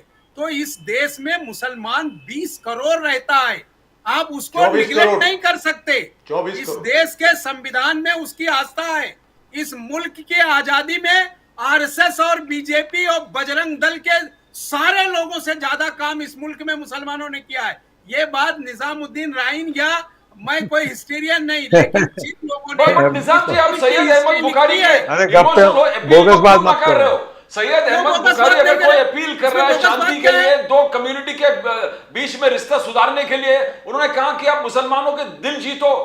मोदी जी ने कहा कि मुसलमानों से बात करो, उनके दिल जीतो। तो इसमें खराबी क्या है? कोशिश तो करे, आगे तो बढ़े। बात पहले भी कोशिश किया ना, सारे दरगाह के मुजावर को प्रधानमंत्री ने अपने उस पे बुलाया था 2 साल पहले। जी, वो बुलाया चर्चा करते हैं। मैं ये नहीं कह रहा हूं कि देश के प्रधानमंत्री वहां से कोई बात करते, देश के प्रधानमंत्री सांप्रदायिकता की बात वहां नहीं करते, क्योंकि वो संवैधानिक पद पर बैठे हैं। उनके जो चिंटू घूमते हैं, जो ये सारी नफरत पैदा करते हैं, उनसे कहलवा के अधिकारियों को थोड़ी काम होता है। प्रधानमंत्री ने एक भी बार नहीं कहा कि मुसलमानों के धर्म स्थल पर अटैक करो, एक बार भी कहा क्या? लेकिन इनके चिंटू जो कहते हैं, जो इनके चिंटू हैं घूमते हैं, वो जो कहते हैं उस पर कितनी रोक इन्होंने लगाई। आज ये आरएसएस की बात कर रहे हैं, आरएसएस प्रमुख खुद भाषण कर रहे हैं, बयान दे रहे हैं देश भर में घूम करके कि हमें इनके साथ बात करने की आवश्यकता है। वो तमाम बड़े मुस्लिम धर्म गुरुओं के यहाँ खुद गए कि हमें आपसे चर्चा करनी है, लेकिन उनके चिंटू उसके बाद भी उनके कब्जे में नहीं होते। तो गलतियां कौन कर रहा है? गलती वो कर रहे हैं जिनकी जवाबदारी है उनको सुधारने की। वो बजाय सुधारने के इस तरह का बयान दिलवाते हैं, जैसे अभी हमारे मुकेश गांधी ने दिया तो कि निजाम आगे साहब एक इससे छोटी बड़ा सी बात। संघर्ष होगा, तो इससे निजाम बड़ा जो है साहब, इस देश में दंगे होंगे। यही है इनका सेंस। तो निजाम साहब एक छोटी सी बात अभी देश अभी में वही पता नहीं कर रहे आपको हैं। याद है कि नहीं। सर सर संभल का सर इशू, सर सुनिए तो संभल सही। में जिस आदमी के ऊपर केस रजिस्टर किया गया, वो जी। आदमी शानदार सांसद रहा है, उसका बेटा अभी सांसद है, उसका पोता आमदार है। आप इस तरह की घटना कर रहे हैं। तो ये जो चीजें इनके यहाँ प्लान में है, जो ये कर रहे हैं, वो देश हित में नहीं है। तो निजाम साहब एक छोटी सी बात आपके सामने रखता हूं। चंद्रशेखर जी जो प्रधानमंत्री थे, गलती से मैं भी वहीं आसपास ही था, क्या करूं मैं, मतलब क्या, सामने बाबरी मस्जिद एक्शन कमेटी और इस तरफ अपने विश्व हिंदू परिषद के लोग, विष्णु हरी डालमिया जी और अशोक सिंघल साहब और हमारे अरुण जेटली साहब भी वहीं पर थे। मीटिंग हुई और मीटिंग के दौरान सिर्फ ये रिक्वेस्ट की गई कि आप हमें सिर्फ 3 धार्मिक स्थल दे दीजिए, अयोध्या, मथुरा और काशी, बस ये दे दीजिए। हम किसी और जगह पर अपना क्लेम नहीं डालेंगे, ये कहा गया। Babri Masjid action committee represented by my very dear friend, मेरे बड़े अच्छे मित्र हुआ करते थे, सैयद शहाबुद्दीन साहब, उन्होंने मना कर दिया। मैं आज भी बोलता हूं, क्या आपको लगता नहीं कि कांग्रेस को इसमें पहल करनी चाहिए? सबको मिला करके ये कहना चाहिए कि भाई ये काशी और मथुरा का जो मसला है, इसमें जो कोर्ट का मामला है वो वापस ले लीजिए, दे दीजिए ना, जरा बड़ा दिल दिखाइए, दे दीजिए। ये मामला आज ही खत्म हो जाएगा, उसके बाद कोई सर्वे नहीं मांगेगा, और अगर कोई सर्वे मांगेगा या कुछ करेगा तो हिंदू खड़े होकर के उसको पीटेंगे। मैं आपको बता रहा हूं। निजाम साहब, आपको लगता नहीं है ऐसा करना चाहिए? आपसे पूछ रहा हूं, व्यक्तिगत तौर पे पूछ रहा हूं निजाम साहब। जो धार्मिक बहस है जी, जब कोई चीज कोर्ट में ऑलरेडी है जी, और इसके लिए पूरे देश में, अभी देखिए एक बात आपको याद होगा कि बाबरी मस्जिद का जिस दिन जजमेंट आने वाला था, पूरे देश की पुलिस को अलर्ट करके हर मुस्लिम के घर पे भेजा गया कि आप कोई आंदोलन नहीं करेंगे। मुझे बताइए कि जजमेंट आने के बाद देश के एक मुसलमान ने भी कहीं आंदोलन किया? नहीं किया, देश के किसी एक कोने में नहीं किया, तो नहीं किया। जब अगर सरकार की नीयत साफ हो तो जजमेंट जो आएगा उसको माना। जफर याब जिलानी रहे हो या सैयद साहबुद्दीन रहे हो या मौलाना बुखारी रहे हो, जितने लोग उस जमाने में उस बोर्ड के लिए काम कर रहे थे, उसमें से किसी का विरोध में कोई बयान आया है क्या? या कोई पलटकर उस पैनल के अगेंस्ट सुप्रीम कोर्ट में गया क्या? तो जब सरकार की नीयत साफ है तो इस देश में कुछ नहीं हो सकता। क्योंकि जब अटल जी की सरकार थी, आप पाकिस्तान के साथ अच्छा संबंध बनाने गए, आप उसके बाद दोबारा मोदी जी खुद जाके बिरयानी खा रहे हैं और दूसरे लोग जाएं तो उनके ऊपर आप देशद्रोह का मुकदमा चलाते हैं। तो जब आपकी नीयत साफ होगी तो कुछ नहीं होगा। बाबरी मस्जिद का इशू पूरा हिंदुस्तान ने, दुनिया जानती थी कि यह इशू कभी तय नहीं होगा, लेकिन जब अदालतों ने उसका फैसला दे दिया तो उस पर इस देश के मुसलमान या जो सेकुलर हिंदू या दलित किसी ने रिएक्ट किया क्या? क्योंकि सरकार अगर चाहे, सरकार चाहती है कि दंगा हो, सरकार चाहती है कि मस्जिदों को ढाओ, सरकार चाहती है कि वक्फ बोर्ड में आप बहस करो, सरकार चाहती है कि जो है इस तरह के धर्म स्थलों को डिस्ट्रॉय करो, क्योंकि इससे हम एक मूवमेंट खड़ा करेंगे और उस मूवमेंट से काम करेंगे। तो जब सरकार की नीयत साफ होगी तो बाबरी मस्जिद का फैसला जैसे हो गया ऐसे दूसरे का भी फैसला। तो मुकेश गांधी साहब, क्या सरकार की नीयत अब साफ है? बिल्कुल नहीं सर। मैं मुकेश गांधी साहब से पूछ लेते हैं ना। आपने तो बोल दिया कि साफ नहीं है। अब मुकेश गांधी साहब, आपको लगता नहीं है जो, लेकिन सब इसमें दम तो है। अयोध्या के बाद एक जगह से भी कोई भी आंदोलन नहीं हुआ, कोई विरोध रैली नहीं हुई, कुछ नहीं हुआ। चुपचाप हर एक ने एक्सेप्ट किया, भाई कोर्ट का फैसला आ गया, अब छोड़िए, मामला खत्म है। And here I must ask you Mukesh Gandhi साहब, personally, don't you think the courts are also delaying matters quite a lot? After all, ये अयोध्या का जो मैटर अभी आया है, अयोध्या का जो मैटर के 3 के 4 साल पहले जो फैसला आया, ये सर 30 साल पहले भी आ सकता था। इतनी देर तक अगर आप लटका के रखेंगे किसी चीज को तो उसमें कुछ ना कुछ तो होगा ही। मुकेश गांधी साहब, what do you think? Sir देखिए, ऐसा है कि अयोध्या का इश्यू जो था वो इश्यू कई सालों से एक मूवमेंट पकड़ी चली और उस मूवमेंट का एक मोमेंटम आ गया। उस टाइम में कोर्ट में बाद में उनका सेटलमेंट किया। नरेंद्र मोदी जी की या बीजेपी की गवर्नमेंट ने अपना कोई उसके ऊपर वीटो यूज नहीं किया था। पूरा सुप्रीम कोर्ट के अंदर प्रूफ के आधार के ऊपर ये बात बन गई। तो उस वक्त फिर भी आज आप कोई भी मुसलमान भाइयों को पूछेंगे, इवन हमारे एनसीपी के भी मुस्लिम के जो कार्यकर्ता है वो भी कहते हैं कि उनको दुख है कि हमारी मस्जिद गिर गई, और हर मुस्लिम को दुख है कि हमारी मस्जिद गिर गई। पर हिंदुओं के हजारों मंदिर तोड़ दिए, उनका किसी को आक्रोश नहीं है, वो शांत बैठे हुए हैं। और अभी आपने जो बात कही, मैं वो बात में अभी नहीं जाना चाहता हूं, नहीं तो मिसअंडरस्टैंडिंग हो जाएगी। पर मेरा कहना यह है कि आपने जो कहा, वैसे मथुरा और काशी के बारे में अगर मुस्लिम नेता आगे आकर के वो मसले को हल कर दे, out of the court settlement हो जावे, तो ये मुसलमान और हिंदू के बीच में एक वाक्यता का एक बहुत बड़ा काम होगा। और राजीव जी, आपने आज जो बात की है ना, वो हिस्टोरिकल बात की है आपने, कि अगर ये मैसेज पूरा मोदी जी के तक गया और मुस्लिम नेताओं तक गया, हिंदू धर्मगुरुओं को तक गया, और ये मसला out of the court settlement हो गया, तो इसका श्रेय राजीव जी आपको मिलेगा और ये होना चाहिए। मुकेश गांधी जी, मैं आपको आगे जाके पूछता हूं कि क्या जो फडणवीस जी ने आज स्टेटमेंट दिया, मैंने निजामुद्दीन साहब से भी पूछा कि फडणवीस जी ने कहा कि मैं मुसलमान विरोधी नहीं हूं, कल भी नहीं था, आज भी नहीं हूं और कल भी नहीं रहूंगा। और मगर एट द सेम टाइम ये बात करते करते फिर उन्होंने डिफरेंशिएशन किया कि धर्म युद्ध क्या है और जिहाद क्या है, वोट जिहाद क्या है। जिहाद यानी ऑपोजिशन जो भी हो उसको खत्म करो, और धर्म युद्ध यही है कि सच्चाई के लिए लड़ो, सच्चाई के लिए लड़ो। तो ये क्या 2 कदम आगे फिर एक जो घोड़े के चाल है चेस में, इस प्रकार से खेल रहे हो? आप नहीं भी बोलते हो और बोलकर वो भी दिखाते हो कि मुसलमान के साथ नहीं हो। आप किस प्रकार से देखते हो आप फडणवीस जी? नहीं, ये क्या है, देखिए प्रदीप जी, जो मैंने आज इनका इंटरव्यू सुना नहीं है, पर उनकी बात को मैं समझ गया। वो कोई भी राज्य नेता हिंदुस्तान में बीजेपी का होगा या कोई भी पार्टी का होगा, वो हिंदू मुसलमानों के बीच में विसंवाद खड़ा नहीं कर सकता। दोनों को साथ में रख के ही देश को चलाना है। और आज हम छोटे से बड़े बड़े कारोबार से लेके हर चीजों में लिखे, आज हिंदू मंदिरों के अंदर भी निर्माण में मुस्लिम कारीगर काम करते हैं, वैसे भी मुस्लिम कारीगर जो बनाते हैं वो पूजा का सामान भी आज मंदिरों में चढ़ता है। इतनी हिंदू मुसलमानों में एकता है, कोई झगड़ा नहीं है सर।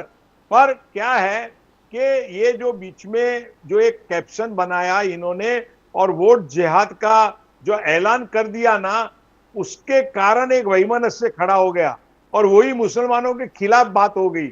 और जो हिंदू कभी भी जनून में नहीं आते हैं, बाला साहब ठाकरे जी के साथ मैं 10 साल उनके बहुत करीब रहा हूं। वो हमेशा बहुत बड़े धर्म युद्ध की बात करते थे, हिंदुओं को हाथ में शस्त्र लेना चाहिए, यहां तक भी बात करते थे। फिर भी हिंदुओं ने वो काम नहीं किया। आरएसएस ने कभी भी हाथ में शस्त्र लेने की बात नहीं की और बीजेपी कभी शस्त्र लेने की भाषा भी बोलती नहीं है।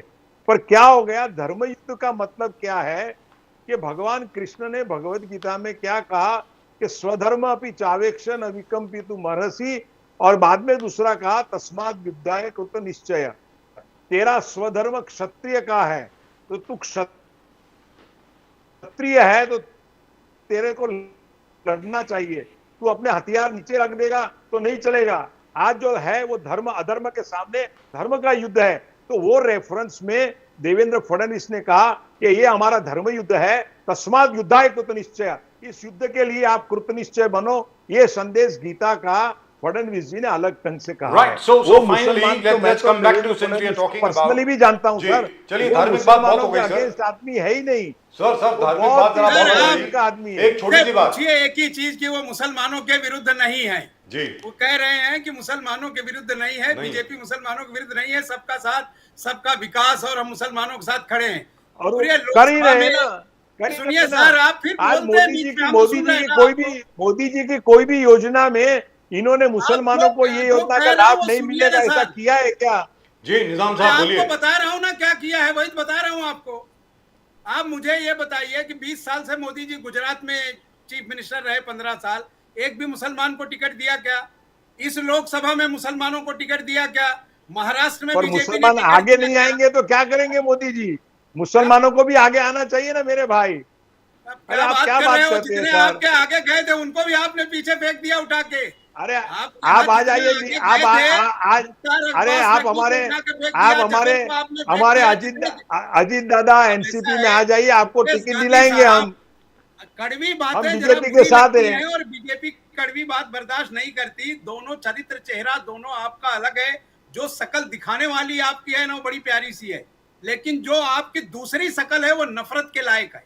तो इसलिए वो दोनों शकल को आप अपने पास ही रखिए। आपको बधाई, आप बेईमानी से सरकार चलाइए, अपोजिशन भी अब नहीं रहेगी। आप अपने घर में रात को बैठ के फैसले लिख लीजिए और जो मर्जी में आए कर दीजिए। लेकिन अभी राहुल गांधी जी की जो यात्रा है उसके बारे में सर हमारे बीजेपी राहुल गांधी लॉन्ग मार्च आत्मा नहीं है मुकेश हमारे गांधी साहब, एक अंदर सेकंड पूरा हमारे गुरु गोलवलकर जी का मुकेश गांधी साहब एक सेकंड सर, हेगड़ेवाल जी का आत्मा है सर। और शिवाजी महाराज का, निजाम साहब, महाराष्ट्र की जो राहुल गांधी जी ने अभी ऐलान किया है, ज्योतिबा अरे फुले मुकेश के गांधी साहब एक सिद्धांतों सेकंड, से चलने वाली है। मुकेश गांधी साहब की मूर्ति की दलाली खाने वाले निजाम साहब एक सेकंड, मुकेश भाई, अरे निजाम साहब एक आप जो बहस में मत अच्छा जाओ। राहुल गांधी नेहरू जी ने अपने अरे मंत्रिमंडल निजाम साहब में सवाल नेहरू जी ने- सुनेंगे नहीं, आखिरी सवाल है। राहुल गांधी जी ने जो शोलापुर के लिए अभी लॉन्ग मार्च जो अनाउंस करी है उसकी क्या प्लानिंग है? कोई प्लानिंग है नहीं है? सर अभी कुछ ऑर्गेनाइजेशन हुई है? अनाउंस हुआ है, जब आएगी तो हम जरूर उस पर डिस्कस करेंगे। इसलिए कि इस तरह का आंदोलन देश में चलना चाहिए, क्योंकि बेईमानी की एक पराकाष्ठा है जिसको बीजेपी ने तोड़ा है। वो लक्ष्मण रेखा के आगे निकल गए, अब उनके लिए कोई महत्व नहीं रखता। बेईमानी की सारी हदें वो पार कर चुके हैं। अब सत्ता में बैठे हैं, जिससे चाहे पकड़ लें, जिसको चाहे जेल भेज दें, जिसको चाहे तुरंत बरी कर दें और कह दें साहब आपको क्लीन चिट दिया, आप लूट डालो, जो बचा है वो भी बेच के खा लो, क्योंकि वही हो रहा है ना। 50 वर्षों में इस देश की सारी धरोहर आप बेचकर खाए जा रहे हैं। जो बचा है वो और लूट डालिए। Right. उसके Thank you बाद so much, sir. जनता को Thank you 80 very much, crore- निजाम साहब। देखिए, अभी सिर्फ 80 करोड़ को आप 5 किलो राशन दे रहे हैं। अगर यही हाल रहा तो अगले 5 साल में 120 करोड़ को भी आप 5 किलो देंगे। मोदी लॉन्ड्री योजना, मोदी लॉन्ड्री योजना, कांग्रेस ने इसको लोगों के टाइटल पास दिया है, कोई मोदी योजना लॉन्ड्री नहीं है, योजना। लोगों के पास खाना नहीं है। आज वो दौर आ गया है कि आप जो है आपकी इकोनॉमी की बराबरी। अरे सर, कांग्रेस ने कुछ दिया नहीं, और जब ये गवर्नमेंट दे रही है तो आप गरीबों का हक के ऊपर 10 साल में इतनी सर, मस्करी 10 मत साल करो। से आप सत्ता में हो ना, 10 साल से आप सत्ता में हो तो कांग्रेस कहां से आ गई? मैंने वहां लिखा नहीं कि ये इकोनॉमी बिगाड़ दो, मैंने ये नहीं लिखा कि ये कर दो। 10 साल में सर, पर सत्ता की बीजेपी बुराई आप अच्छा कर रहे हैं ना। 80 करोड़ लोगों को खिलाती है तो अरे, आपके 10 पेट में साल क्या से तकलीफ कौन होती कर रहा है? सर वो 10 साल बड़ा से लंबा आपको डिस्कशन हो तकलीफ जाएगा। होती है इतनी। मुकेश 80 गांधी करोड़ साहब, को निजाम अनाज साहब, क्यों देते हो? अर्थव्यवस्था पे बात करेंगे तो बहुत आपको लंबा अनाज डिस्कशन हो बेचा है जाएगा। तो आपको क्या तकलीफ होती है? अभी जाने दीजिए। थैंक यू 10 साल में जेंटलमैन। आप नहीं मुकेश समझ गांधी सके। साहब, जय सिया राम। हमने इस थैंक यू देश सो को मच। बर्बादी की ओर ढकेल निजाम दिया साहब, है। बहुत बहुत शुक्रिया आपका, उसका बहुत बहुत परिणाम धन्यवाद होने आपका। भारत माता की जय, जय हिंद। आपको बहुत बहुत शुभकामनाएं। निजाम साहब, मैं उम्मीद करता हूं कि आप आंदोलन करें, आप सड़क पे उतरें, बिल्कुल जैसे जेपी मूवमेंट चली थी वैसे ही आप चलाएं। और मुकेश गांधी साहब, मैं उम्मीद करता हूं कि आप सबके साथ असल में इंसाफ करेंगे महाराष्ट्र में। दोनों आंदोलनकारी है और दोनों सर, आंदोलनकारी मैं बहुत अच्छे से आज मैं- डिबेट किए, यानी ओवरलैप ज्यादा नहीं था। राहुल गांधी ने चालू की है वो सुपर फ्लॉप होगी, आप लिख के रखें। चलिए सर, देखते हैं ऐसे सर, आप देखते लोग हैं। राहुल गांधी की रैली को भी कह रहे थे सुपर फ्लॉप है। आपकी जी। सरकारों के नाक में नकेल डाल दिया राहुल गांधी ने। और एक और चीज, अरे निजाम किसी से, साहब, तो राहुल एक गांधी चीज से के डरता है, नहीं लिए करता। सर, एक चीज के लिए मैं आपको कंग्रेचुलेट करना भूल गया। निजाम साहब, आपको अभिनंदन और आपको मुबारकबाद। अब ऑफिशियली आधिकारिक तौर पे कांग्रेस के 100 एमपी हो गए लोकसभा में, Yes, sir, Priyanka thank Gandhi you. जी के आने के बाद। अभी ये तो मानने को तैयार नहीं, इनको लगता है कि हम ही नहीं है। 100 इनके 100 एक एमपी नेता का नाम हो गए। बताओ जो ये कर बस सके। इनका कहना है 100 ही हो गए, आप सरकार नहीं बना रहे हो, आप So, सिर्फ ऑपोजिशन नहीं, हम में भी हो, 100 ही हो congratulations गए करते हैं, आप। हम भी congratulations करते हैं। Sir, but heartiest congratulations, अभी but- अभी इनके यहाँ सिंधे साहब का खाता बंद होने वाला है। But the EVM 17 work. MLA Sindhe sahab के यहाँ बीजेपी से गए हैं टिकट लेकर। Sir, but वो the अपनी EVM असली work- लड़ाई में बाहर जाने वाले हैं। सर, वायनाड में ईवीएम ने अच्छा काम किया। सत्यानाश कर दिया। सर, वायनाड में ईवीएम ने अच्छा काम किया। वायनाड में ईवीएम ने अच्छा काम किया सर। 4.5 लाख वोटों से चाहिए प्रियंका जी। लेकिन I am very happy, I am really and truly happy to see Priyanka Gandhi Vadra ji in the Lok Sabha. मैं आपको बता रहा हूं, मेरे इतनी खुशी हो रही है मुझको देख करके। जब अब मालूम पड़ेगा कि असल में कांग्रेस में कितना दम है। अब मालूम पड़ेगा। लोकसभा हम का लोग रूप चाहते हैं कि बदलेगा। ये फिगर 100 से लेके 274 तक निजामुद्दीन जी आप लेके जाए। जी बिल्कुल, फैसला लेकिन उसके फासला लिए- बहुत बड़ा है। उसके लिए मेहनत करनी पड़ेगी सर, मेहनत बहुत करनी पड़ेगी। निजाम साहब नमस्कार, मुकेश गांधी साहब नमस्कार, नमस्कार, थैंक यू। नमस्कार। नमस्कार सर, थैंक यू, जय Hind. Well, that's just about it for tonight's show. लेकिन जैसे अजीत दादा बाबा कह रहे हैं कि आज ये बॉयकॉट कर रहे हैं, कल आ जाएंगे अपनी शपथ ग्रहण करने के लिए। He is technical right on both these issues. He says they will come by tomorrow. कल तक शाम तक आना ही है और आ जाएंगे। और अपना जो रिलीफ मिला है, उन्होंने कहा कि एलिगेशंस था डिपार्टमेंट की तरफ से, हमने अपील में गए, हमने सफाई पेश किया, and I was given the benefit. I was exonerated in every case. 1,000 crore of my property has come back to me. Yes sir. And पहले 70,000 करोड़ का भी एलिगेशन था, 1,700 करोड़ का भी एलिगेशन है। हम साथ में जुड़ गए, सफाई दे दिया और साफ हो गए। प्रदीप जी, आपके पास 1,700 करोड़ की प्रॉपर्टी है? नहीं, चलिए। वो जब 3 0 कट भी करेंगे तो भी नहीं है। मैं वही बोल रहा हूँ, जब होगी तब हम भी आ जाएंगे आपके साथ, बिल्कुल। We will join the BJP officially Yes. To get a clean chit, right. Thank you so much to everybody for watching us. और आप सब्सक्राइब जरूर करें चैनल को, प्लीज सब्सक्राइब जरूर करें। हाँ, अब बच गई, पहले थोड़ा बजी थी, मैंने कहा पता नहीं क्या हो गया। और जैसा निजाम साहब बोल रहे हैं कि बहुत जल्दी लॉन्ग मार्च होगी राहुल गांधी साहब की और पूरा देशव्यापी आंदोलन चलेगा आंदोलन ईवीएम से के ही खिलाफ। जीतेंगे सर, आंदोलन बिना जीतेंगे नहीं। जी, ईवीएम के खिलाफ। और असल में मुझे तो ऐसा लगता है, हम तो शुरू से बोल रहे हैं, कांग्रेस को बहुत मेहनत करनी पड़ेगी। भारतीय जनता पार्टी से कुछ सीखना चाहिए। जो माइक्रो मैनेज करते हैं ना सर, वो एक एक बूथ को, भले ईवीएम ठीक है नहीं है मुझे मालूम नहीं है, वेरी फ्रैंकली स्पीकिंग, लेकिन अगर ना भी हो, मैं कहता हूं अगर वो मैनिपुलेट करें तो आप भी कीजिए। आपको भी करना लेकिन प्रदीप जी मैं कहता हूं, मैंने तो खुद एक्सपीरियंस किया है ना किस तरीके से भारतीय जनता पार्टी काम करती है, किस तरीके से संघ परिवार के लोग कार्यकर्ता काम करते हैं, कितने डेडिकेटेड लोग हैं। उनको प्रदीप जी एक पैसा नहीं मिलता है, फिर भी जाकर के काम करते हैं, स्पेशली संघ वाले, बीजेपी वाले नहीं। बीजेपी वालों को तो चाहिए अपना डेली भट्टा जो है उनको चाहिए, उसके बिना वो बाहर नहीं आएंगे। लेकिन जहाँ तक संघ के कार्यकर्ता हैं, विश्व हिंदू परिषद के हैं, बजरंग दल के हैं, वो अपना वो टिफिन लेकर के शुरू से आज की बात नहीं है ये मैं 40 साल से देख रहा हूँ, 45 साल से देख रहा हूँ, उसी तरीके से काम करते हैं और आज तक उसी श्रद्धा से उसी डेडिकेशन से काम कर रहे हैं। तो Congress should learn from that. इनको सेवा दल, जैसे मैं कल बोल रहा था, उनको रिवाइव करना चाहिए। They have to revive the Seva Dal. In fact they totally neglected and कुछ है ही नहीं उनका। तो मतलब क्या है कि जो नए लोग आए हैं राहुल गांधी जी के आसपास, जो उनके जो सलाहकार हैं, राहुल गांधी जी को एक दिन खड़े होकर पूछना चाहिए यार सेवा दल का है, सेवा दल का प्रेसिडेंट कौन है लीडर, उसको बुलाइए इधर। And they should take the help of Tariq Anwar. He used to be the head of the सेवा दल, to revive the सेवा दल। हर स्टेट में हर जगह पे आरएसएस के मुकाबले में सेवा दल खड़ा किया गया था कांग्रेस द्वारा। और मुझको ऐसा लगता है अगर आपको वास्तविकता में भारतीय जनता पार्टी का मुकाबला करना है तो कांग्रेस के सेवा दल को आपको पुनर्जीवित करना होगा। और अगर आप नहीं करेंगे तो आप सारी उम्र ईवीएम चिल्लाते रहेंगे। यही होने वाला है। That's it. That's all we've got for you in tonight's show. Please subscribe to the channel.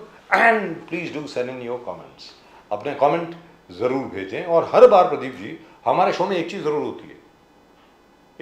होती है, जैसे फॉर एग्जांपल किशोर तिवारी जी, उनने विनायक अंबेकर जी को बोला यार तुम कहाँ फंस गए हो, गलत लोगों के बीच में फंस गए हो, हमारी तरफ आ जाओ। ठीक है साहब। आज मुकेश गांधी साहब निजामुद्दीन रहीम साहब को बोल रहे हैं अरे कहाँ तुम फंस गए हो, तुम आ जाओ अजीत दादा पवार के पास, मैं टिकट दिलवाता हूँ तुमको। तो इस तरीके के इन्विटेशन सिर्फ इसी शो में मिलते हैं। Fantastic. Exactly right, that's all we got for you. आप सब लोगों को प्रदीप जी और मेरी तरफ से नमस्कार।